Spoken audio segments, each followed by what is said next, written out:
Так, здравствуйте, дорогие зрители и гости нашего сегодняшнего эфира Джилдыз Сыр. Это SEO-специалист. Сегодня мы хотим поговорить о том, что такое SEO в мире технологий и зачем это нам с вами, собственно, нужно. Полное название – это Search Engine Optimization, что означает оптимизация поисковых систем. Это очень, на самом деле, звучит страшно сложно, но на самом деле это все очень, можно сказать, просто, если идти по правилам, изучать алгоритмы поисковых систем. Но если сказать это в двух словах, это настройка сайта для того, чтобы она выводилась в топ поисковых систем, таких как Google или Яндекс. Также есть Bing и так далее, да, также есть системы поисковые. Вот, а нужна кому, да, она? SEO обычно нужно почти всем сайтам, под SEO-ландшафт Кыргызстана или Центральной Азии, понимаю, что у нас оно очень слабо развито, и почти что все сайты, которые ориентированы на то, чтобы их находили пользователи в Гугле, и даже если это не в Гугле, для того, чтобы быть способным появляться в нужных местах в нужное время, сайту все равно нужна SEO-оптимизация. А вот вы сейчас говорите про то, что в Центральной Азии и в Кыргызстане это не очень хорошо развито. Это связано с тем, что у нас, в принципе, рынок, там, например, технологий не так развит? Я думаю, что SEO не сильно развито у нас, ввиду того, что немногие компании создают сайты. Например, настроить сайт, но для них это очень дорого. Если брать Кыргызстан, именно не Узбекистан, Кыргызстан, а Кыргызстан, то в Кыргызстане, в принципе, очень слабо развито, диджитал-маркетинг очень слабо развит, так как SEO – это часть диджитал-маркетинга, я обобщаю, да, диджитал-маркетинг слабо развит и только хорошо работает, например, social-media-маркетинг, да. Ну, давайте скажем, все, что нравится в Гугле, в Инстаграме. И я часто вижу, что в Инстаграме некоторые через хэштеги ищут, фильтруют, пытаются что-то там найти. Очень у многих людей IT-индустрия ассоциируется именно с программированием. Вот ты прям сидишь, пишешь код, что-то разрабатываешь. И вот SEO-настройка и оптимизация – это про программирование обязательно? Или все-таки какие-то различия есть? Я могу сказать, только исходя из собственных субъективных каких-то выводов, я не могу за всех сказать. Но вот я недавно начала уже переходить в сферу фронтенд, и я могу уже видеть, так скажем, углубленно разницу между SEO и программистами. И там в SEO, то есть если вы SEO-специалист, вам не нужно программировать с утра до вечера.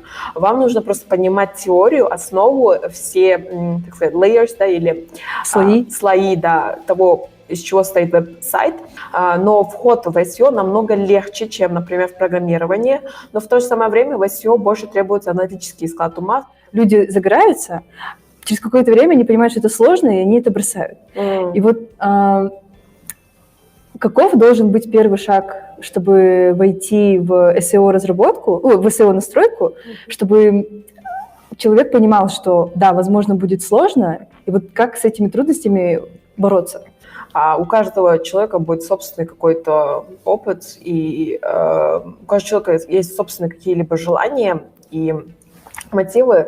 Я думаю, они, возможно, под каким-то внешним давлением начинают искать себя в IT. И, честно говоря, я не могу вам сказать, не сдавайтесь, идите дальше. Один совет, который я могу дать, это найти ментора. Я думаю, в IT каждый человек может себе найти место, да, то есть или позицию, которая будет по душе. А сколько вы уже работаете вот, как SEO-специалист? Примерно 2 года. Ровно 2 года. Ага. Что такое SEO в Кыргызстане? Можно ли сказать, что сайты в Кыргызстане в целом делятся там, на какие-то сферы? У нас очень много сайтов, которые относятся именно к интернет-магазинам. Они обычно те именно сайты, которые хотят SEO настроить, и во многом именно интернет-магазины видят выгоду в настройке SEO.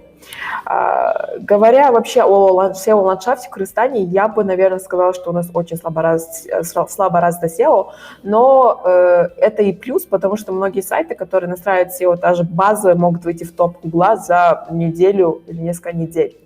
А что дает вот именно хорошо настроенный сайт? Вот сайт с хорошей настройкой SEO, что он может дать в альтернативу, например, тем же самым социальным сетям? На мой взгляд, то, что в спросе, то и работает. Если в Кыргызстане не работает SEO или же не работает такой вид продвижения, это не значит, что пользователя нужно менять, да, так сказать, среду обитания. Но если вы ищете, например, какую-то персону, да, celebrity, вы ищете интернет-магазин, Инстаграм шикарное место. Я думаю, Инстаграм отлично справляется со своей работой. Проблема является то, что бизнес неправильно работает с диджитал-маркетологами и маркетингом. Вы ведете пользователей на сайт, и потом люди начинают еще и Google использовать, чтобы ваш сайт найти или страницы на вашем сайте. Вот это, я считаю, является идеальным вариантом. SEO-специалист сильный все-таки должен хотя бы на базовом уровне понимать английский язык. И если вы, например, являетесь сайтом, который хочет продвигаться на территории Штатов или даже Европы, вы должны уже сразу же понять, вау, там будет очень дорого.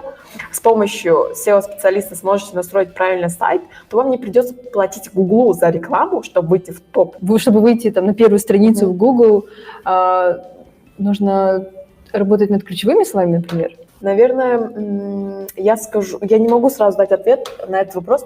Чтобы сказать это более абстрактно или более так понятным языком, я бы озвучила одну из множества проблем, потому что, как я уже сказала, есть миллиарды разных факторов, которые могут повлиять. В нем используется JavaScript язык, и Google-бот, к сожалению, не очень хорошо читает JavaScript язык. И что бы вы сказали человеку, который хочет сейчас стать SEO-специалистом? Каждый человек должен исходить из своих желаний, целей, возможностей, да, очень, что важно отметить, потому что немногие могут там бесплатно стажироваться 3 месяца, да, многим нужно свою семью кормить, у многих финансовые какие-либо обязанности. Я не люблю, когда, например, говорят, что если захочешь, то ты всегда сможешь. И есть возможность, да, вот самое ключевое слово «возможность», то я советую начинать. Я бы сказала, что нужно каждый день то есть делать что-то, учиться, развивать себя в этой сфере. Каждый день вы можете, например, искать какие-либо позиции, подавать на стажировку, подавать уже на работу, искать ментора, обсуждать какие-либо там новости с коллегами или найти людей, которые уже в этой сфере работают.